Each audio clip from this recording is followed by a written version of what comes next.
Vous êtes-vous déjà demandé si nous devenions involontairement nos propres ennemis? Chaque jour, nous adoptons de mauvaises habitudes sans nous rendre compte qu'elles érodent lentement notre âme, laissant des cicatrices qui ne peuvent pas guérir.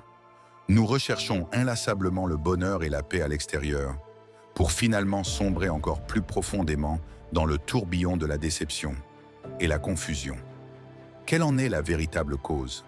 Se pourrait-il que nous ayons laissé nos émotions nous diriger au lieu d'écouter la voix de la raison? Mais si nous nous arrêtons un instant, respirons profondément et reconsidérons tout sous un angle différent, à travers le prisme du stoïcisme, une philosophie qui existe depuis des milliers d'années, nous verrons une nouvelle voie s'ouvrir. Ce n'est pas la promesse d'une vie facile, mais elle offre une vie pleine de sens. Une vie où l'intellect, la responsabilité et la proactivité dans chaque décision constituent la base solide de la croissance personnelle. Dans la vidéo d'aujourd'hui, nous explorerons 10 habitudes anti-stoïques à éliminer immédiatement de votre vie. Nous allons découvrir les secrets de ces habitudes, les voleurs de paix, les défis à l'autonomie et les obstacles sur le chemin pour devenir la meilleure version de nous-mêmes. Mais avant de commencer, j'ai un défi pour vous. Regardez la vidéo jusqu'à la fin. Ne manquez aucune pratique, car éliminer une seule des 10 habitudes anti-stoïques ci-dessous vous aidera à vous améliorer et à vous diriger vers une vie plus parfaite. Pratique numéro 1. N'ayez pas peur du changement. Marc Aurèle, dans son ouvrage Méditation, a écrit que le destin de toute chose est de changer, de se transformer, de périr, afin que de nouvelles choses puissent naître. Ce rappel intemporel éveille en nous une nouvelle perspective sur le changement, non pas comme quelque chose à craindre, mais comme l'essence de la vie, une opportunité de renouveau et de croissance. Accepter le changement sans crainte est un puissant encouragement, nous rappelant d'affronter et d'accepter le changement avec courage et un désir de développement. La nature humaine recherche souvent la stabilité et la sécurité.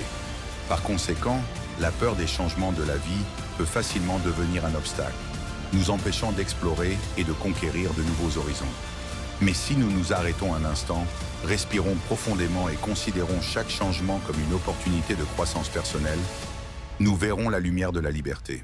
La liberté non seulement de ce que nous avons surmonté, mais aussi de ce que nous allons accomplir. Vous savez, le changement est quelque chose que nous ne pouvons pas éviter. Tout autour de nous change constamment. Alors pourquoi résistons-nous à une telle loi naturelle? De telles actions non seulement nous épuisent, mais entravent également le développement personnel.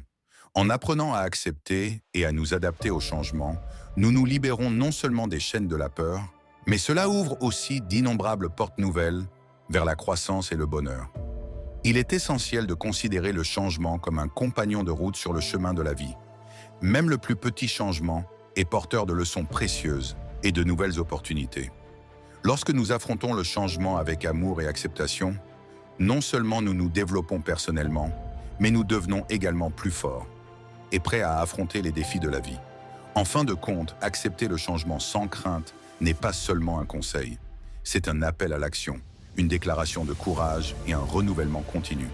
En acceptant chaque changement, nous recherchons non seulement la meilleure version de nous-mêmes, mais nous ouvrons également la voie à une vie pleine de sens et de joie.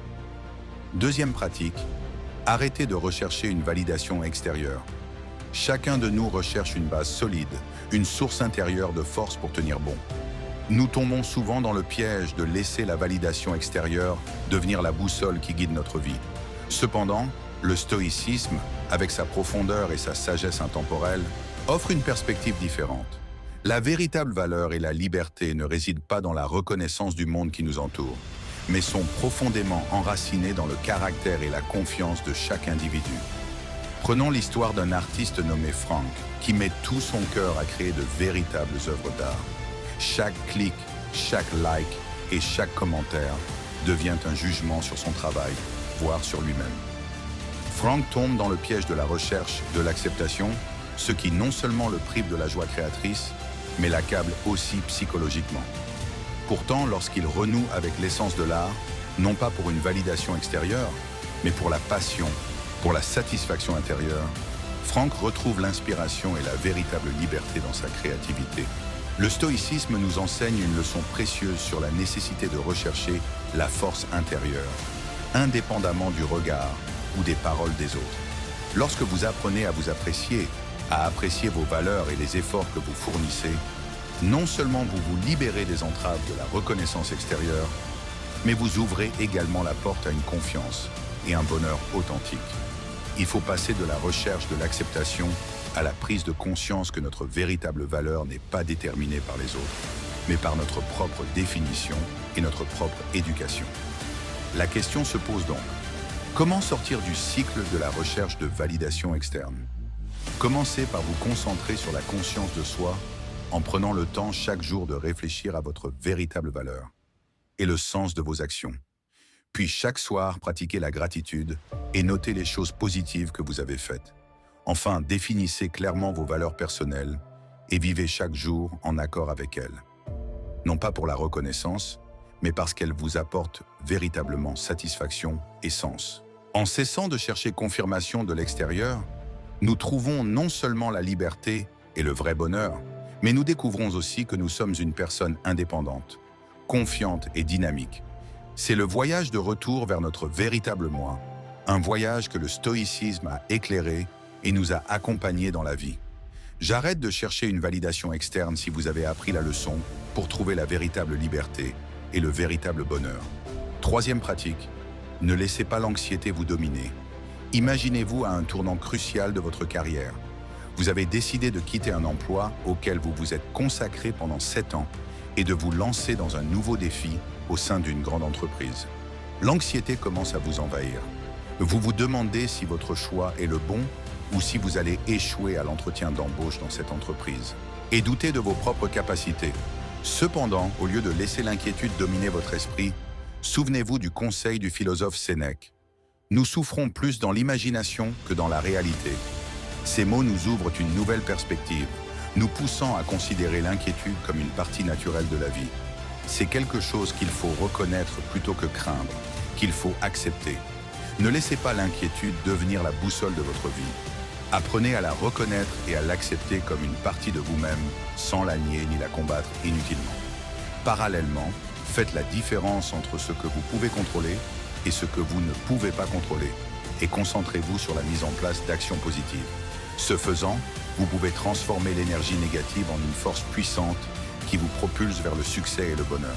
Dans la situation décrite ci-dessus, prenez le contrôle de vos inquiétudes en prenant une profonde respiration et en laissant le calme envahir votre esprit. Entrez dans l'entretien avec confiance et détermination. C'est le moment de transformer l'inquiétude en motivation. Utilisez-le comme un tremplin pour vous propulser plus loin. Vivez dans le présent et pratiquez la gratitude en vous rappelant que chaque instant est un cadeau. Mon conseil est que lorsque l'inquiétude surgit, n'hésitez pas à rechercher le soutien et l'empathie de ceux qui vous entourent. Partager et trouver une résonance spirituelle peut alléger le fardeau. Cette inquiétude vous apporte. Quatrième pratique, trouvez l'épanouissement au-delà du profit et de la reconnaissance. Lorsque vous faites quelque chose de bien, lorsque vous proposez votre aide ou lorsque vous réussissez, abandonnez le désir d'approbation ou de reconnaissance des autres. Ne laissez pas l'attente de gratitude ou d'approbation des autres devenir votre objectif. Si vous vous fiez à ces commentaires pour évaluer votre valeur et celle de votre travail, vous ne faites que vous exposer à la déception et à la souffrance. Nous ne pouvons pas contrôler les pensées ou les émotions des autres. Nous ne pouvons pas les forcer à apprécier ou à rejeter nos efforts. Nous ne pouvons contrôler que nos propres actions et pensées. L'habitude de rechercher la reconnaissance peut sembler convaincante, mais il s'agit en fait d'un mode de vie anti-stoïque. C'est un piège subtil qui nous aveugle sur la véritable nature du bonheur et de la satisfaction. Ce que vous devez faire, c'est vous arrêter un instant et vous demander si la reconnaissance et le profit vous apportent vraiment le bonheur à long terme ou non. Il est vrai que lorsque nous déplaçons notre attention de la recherche de l'acceptation extérieure vers la recherche de la satisfaction intérieure, non seulement nous nous libérons du fardeau de la dépendance, mais nous trouvons également la véritable liberté et le bonheur. De plus, c'est aussi une étape importante vers une vie plus significative. Chaque action, quand on n'est pas gouverné par le désir d'acceptation extérieure, on devient plus pur et plus juste, reflétant notre véritable estime de soi et notre passion. Mais si personne ne reconnaît vos efforts et votre travail, rien ne change. Vous ne le faites pas pour cette raison. Vous le faites parce que c'est la bonne chose à faire. Comprenez que cet état d'esprit, avec vous-même, peu importe ce que les autres pensent. Concentrez-vous sur ce que vous faites de votre mieux. Commentaire, je me concentre sur ce que je fais de mon mieux. Si vous êtes d'accord avec la perspective de notre leçon. 5e pratique, ne plus regarder ailleurs. Marc Aurèle, dans son œuvre intemporelle, Méditation, non seulement éclaire les profondeurs de la prise de décision et des actions humaines, mais établit également une norme élevée pour nous. Refuser d'affronter et d'accepter l'injustice, soutient-il, nous rend non seulement complices, mais aussi facilitateurs du mal. Lorsque nous nous détournons des problèmes sociaux, non seulement nous ratons l'occasion de rendre le monde meilleur, mais nous nous privons également d'opportunités de croissance personnelle. Chaque action entreprise contre l'injustice et en faveur de l'équité est un pas en avant dans notre cheminement individuel vers la perfection. L'important n'est pas la force ou les ressources que nous possédons, mais la volonté de nous lever. Et agir, c'est refuser d'accepter l'injustice comme une partie inchangeable de la vie, mais plutôt l'affronter courageusement et chercher à la changer. Le stoïcisme nous enseigne la persévérance et la résilience face à l'adversité, mais il souligne également l'importance d'agir correctement, mais un refus catégorique de s'engager dans l'essence même d'une vie pleine de sens et éthique. En tant qu'adeptes de la philosophie stoïcienne, nous devons reconnaître que chaque décision que nous prenons a un poids et des conséquences. Les décisions de ne voir, d'entendre et de ne pas dire le mal ne font qu'aggraver le fardeau de l'injustice. Cela rend la résolution plus difficile. Au lieu de cela, nous devons choisir d'agir avec sagesse et conscience, non seulement pour notre gain personnel, mais aussi pour le bien de la communauté et de la société. Nous avons parcouru la moitié du chemin vers 10 anti-modèles stoïques que vous devriez immédiatement éliminer de votre vie. Quelle leçon vous a le plus impressionné? Qu'en avez-vous appris? Et ne vous précipitez pas pour répondre à ma question. Concentrez-vous plutôt sur les 5 habitudes restantes de ce parcours. Et alors, vous aurez sûrement une réponse plus complète pour vous-même. 6e pratique, arrêtez de vous attacher émotionnellement aux choses. Nous nous accrochons souvent excessivement aux conditions matérielles et émotionnelles, sans nous rendre compte que cela entrave notre liberté et notre développement. Ne laissez pas ces émotions négatives continuer à contrôler votre vie. Ouvrez la porte à la liberté spirituelle en abandonnant les attachements émotionnels inutiles. Les émotions telles que la culpabilité et le regret s'accrochent souvent à notre esprit comme des fantômes, nous faisant sentir coincés dans le passé et incapables d'avancer. Pourtant, elles ne nous apportent aucun avantage, si ce n'est de créer une douleur et une anxiété inutiles. Nous ne pouvons pas nier ce sentiment de culpabilité ou de regret lorsque nous avons commis des erreurs. C'est une partie naturelle de l'expérience humaine. Cependant, ce qui est important, c'est que nous apprenions de ces erreurs et que nous ne les laissions pas se reproduire à l'avenir. Au lieu de nous laisser enfermer par des émotions négatives, nous devrions les utiliser comme des opportunités pour mûrir et grandir. La vie est un voyage continu et chaque erreur est une opportunité d'apprendre et de grandir. Considérons les erreurs comme des leçons précieuses et non comme des fardeaux que nous devons porter toute notre vie. De cette façon, nous pouvons libérer notre esprit et avancer avec plus de confiance sur notre chemin. Abandonnez les attachements émotionnels inutiles et entrez dans un état de liberté spirituelle. N'oubliez pas que les erreurs sont des occasions d'apprentissage et de croissance, pas des fardeaux à porter. C'est la clé pour créer une vie qui en vaut la peine et un état d'esprit stoïque. 7e pratique, arrêtez de perdre votre temps. J'avais l'habitude de me laisser prendre par le train-train quotidien sans me rendre compte que je gaspillais les moments les plus précieux de la vie dans des activités de divertissement. Chaque jour, je passais des heures sur les applications de médias sociaux, je me perdais dans de courtes vidéos sur TikTok, je parcourais des images sans fin sur Instagram, ou même me plonger dans le monde virtuel des sites de divertissement. Je n'avais pas réalisé que chaque instant perdu était une opportunité irremplaçable de vivre une vie plus significative et plus valable. Ressentez-vous la même chose lorsque nous gaspillons trop de temps et le laissons filer de manière incontrôlable? Mais il y a un fait que nous avons la capacité de gérer la façon dont nous utilisons notre temps. Chaque seconde, chaque minute, chaque heure est une opportunité pour nous de vivre une vie plus significative. Mais si nous ne valorisons pas notre temps, nous pouvons facilement passer à côté de ces opportunités. Pensez aux activités auxquelles nous consacrons souvent du temps, mais qui n'apportent aucune valeur réelle.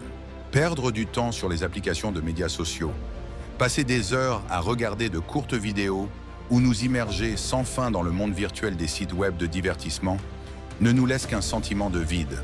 Le monde est rempli de stimulations à court terme qui peuvent facilement nous distraire et nous faire perdre la concentration et nous priver de la capacité de profiter de choses simples mais importantes, comme communiquer avec la famille, lire des livres ou même simplement se reposer et se détendre. Alors arrêtez-vous et réfléchissez à la façon dont nous utilisons notre temps. Adoptez l'autogestion et adaptez-vous pour profiter au maximum de chaque instant de la vie. Concentrez-vous sur des activités significatives, des expériences passionnantes et sur la croissance personnelle. Chaque nouveau jour est une opportunité de se rapprocher de la meilleure version de nous-mêmes. Alors ne laissez pas le temps passer en vain, mais faites en sorte que chaque instant en vaille la peine et soit mémorable. Si vous avez appris à apprécier votre propre temps grâce à cette leçon, aimez et partagez cette vidéo pour la diffuser à encore plus de personnes. 8e pratique, arrêtez de vous contenter de la médiocrité. Imaginez que chaque matin, lorsque vous ouvrez les yeux, vous avez l'impression qu'une ombre vague et invisible s'est drapée sur votre esprit, atténuant les couleurs du monde qui vous entoure. La vie devient terne, dénuée de progrès, dénuée d'innovation, juste la répétition insignifiante des jours passés. Un sentiment d'ennui. Et la monotonie envahit, se mêlant à la perte de sens de la vie. C'est comme l'image de quelqu'un qui se noie dans un travail qui ne le passionne pas. Chaque jour, ils sont comme des robots, exécutant des tâches dénuées d'émotion, dénuées de stimulation, aspirant simplement à une fin rapide. Ils n'osent pas rêver, ne cherchent pas de nouvelles opportunités. Ils ne font pas face à des défis. Ils sont plongés dans la complaisance, n'aspirant plus à vivre une vie épanouissante, où chaque expérience ajoute de la valeur à l'esprit et à la raison. Mais en acceptant la vie comme ça, ils renoncent à l'opportunité de devenir la meilleure version d'eux-mêmes. Ils sont pris au piège dans le tourbillon de l'autosatisfaction et du confort. Ils manquent la motivation nécessaire pour rechercher un sens profond et une satisfaction dans la croissance personnelle. Imaginez un monde où les gens rejettent la médiocrité et se poussent au-delà de leurs limites. Un monde où chaque individu recherche des opportunités de développement, d'expansion et de contribution à la communauté qui l'entoure. Ce n'est pas seulement un monde vibrant et vivant, mais aussi un monde où chacun est fier de ses contributions et de ses réalisations. Alors, rejetez résolument la médiocrité, recherchez des opportunités de croissance et relevez les défis avec dévouement et passion. Vivez une vie dans laquelle vous êtes fier de ce que vous avez accompli et ne cessez jamais de vous efforcer de devenir la meilleure version de vous-même. 9e pratique, arrêtez d'être un esclave. Sénèque a dit un jour qu'il était un esclave. Est-il moins bien loti pour autant?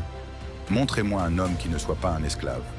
Un homme est esclave de la luxure, un autre de la cupidité, un autre de l'ambition, et tous les hommes sont esclaves de la peur.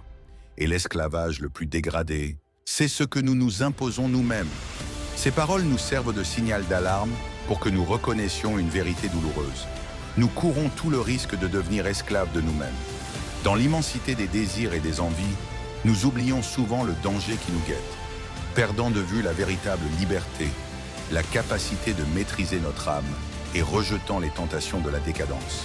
Pour nous libérer des chaînes de ces désirs, la première étape consiste à les reconnaître et à les contrôler. Nous devons affronter l'obscurité qui sommeille en nous, en illuminant les peurs et les angoisses cachées. Ce n'est qu'alors que nous pourrons nous lancer dans le voyage vers une véritable maîtrise de soi. La discipline n'est pas seulement une lumière qui nous guide, mais aussi la clé qui nous ouvre la porte de la liberté.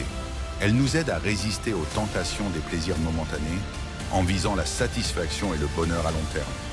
Grâce à des actions disciplinées, nous reprenons le contrôle de nos pensées, de nos émotions et de nos comportements, nous libérant ainsi des chaînes des désirs passés. Cependant, le chemin vers la véritable liberté n'est pas sans défi. Il exige du courage, la patience et une détermination inébranlable. Nous devons affronter nos peurs et nos angoisses les plus profondes en acceptant l'inconfort pour grandir.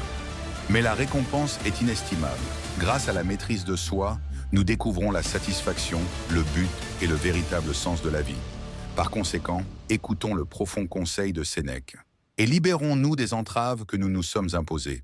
Considérons la discipline comme un compagnon sur le chemin de la libération personnelle et récupérons notre propre liberté, la liberté de déterminer le cours de notre vie, de façonner notre destinée et de vivre une vie pleine de sens, de passion et de satisfaction authentique. 10e pratique, arrêtez de procrastiner. Dans cette dernière leçon, explorons et remodelons l'art d'abandonner l'habitude de la procrastination, un obstacle majeur sur le chemin de la liberté personnelle et de l'autonomie dans l'esprit du stoïcisme. La procrastination n'est pas seulement un voleur de temps astucieux, mais aussi un gouffre sombre et profond. C'est là que nous enterrons notre potentiel et nos capacités. Chaque fois que nous choisissons de retarder, en renonçant à l'opportunité d'agir, nous perdons non seulement des moments précieux, mais nous nous privons également de la chance de vivre véritablement, de nous comprendre et de découvrir le potentiel illimité de notre âme. Le stoïcisme nous apprend non seulement à combattre l'habitude de la procrastination, mais cela ouvre aussi un nouveau chemin où l'autodiscipline et la volonté s'affineront à travers chaque petite action. Ce n'est pas un voyage facile à entreprendre, mais à chaque pas, à chaque petite décision prise pour surmonter la paresse, nous découvrons progressivement la force latente en nous et apprenons à vivre une vie plus significative. Au lieu d'accepter le destin, affrontons-le et surmontons-le, ensemble, en fixant des objectifs clairs, en les décomposant en étapes concrètes et en gardant à l'esprit que, même si tout n'est pas parfait, chaque pas en avant est une victoire. Dans la lutte contre la procrastination, rien n'est plus précieux que de reconnaître et d'affirmer notre propre pouvoir sur le temps, notre capacité à surmonter la peur et l'hésitation, et de susciter une motivation profonde. Surmonter la procrastination apporte non seulement la satisfaction d'une tâche accomplie, mais démontre également le pouvoir de la volonté, de la liberté et de l'indépendance. Un témoignage que nous avons vécu pleinement, en toute confiance, et que nous avons poursuivi résolument notre propre chemin. C'est la véritable essence du stoïcisme, un rappel que chacun de nous a la capacité de dépasser nos propres limites, de vivre une vie pleine de sens et autodirigée. Lorsque vous vous lancez dans le voyage de l'amélioration personnelle et de la nourriture spirituelle, selon la philosophie du stoïcisme, éliminez les habitudes malsaines est l'étape la plus importante que vous devez franchir. Chaque habitude anti-stoïque que nous continuons à cultiver non seulement entrave notre propre croissance, mais cela nous éloigne aussi de nos valeurs fondamentales et du véritable bonheur dans la vie. Mais n'oubliez pas qu'il n'y a pas de chemin facile. Il faut de la patience, de la persévérance et, surtout, un engagement sans faille. Lorsque vous vous sentez fatigué, rappelez-vous que chaque pas et chaque choix en valent la peine. Et vous n'êtes pas seul sur ce chemin. Nous sommes là pour vous soutenir, vous fournir des connaissances et vous encourager à continuer à vous efforcer. Merci d'avoir regardé cette vidéo. Nous avons hâte de vous entendre. Parmi les 10 habitudes anti-stoïques de votre vie, laquelle vous impressionne le plus? Veuillez partager vos commentaires dans la section ci-dessous. Si vous avez trouvé cette vidéo utile, veuillez aimer, partager et vous abonner. Et partagez-le avec les personnes qui pourraient en bénéficier. N'oubliez pas de cliquer sur le bouton d'abonnement si vous ne l'avez pas déjà fait. Nous espérons que vous continuerez à nous suivre et à apprendre et à grandir ensemble. Construisons une communauté forte où le soutien et les encouragements ne s'arrêtent jamais.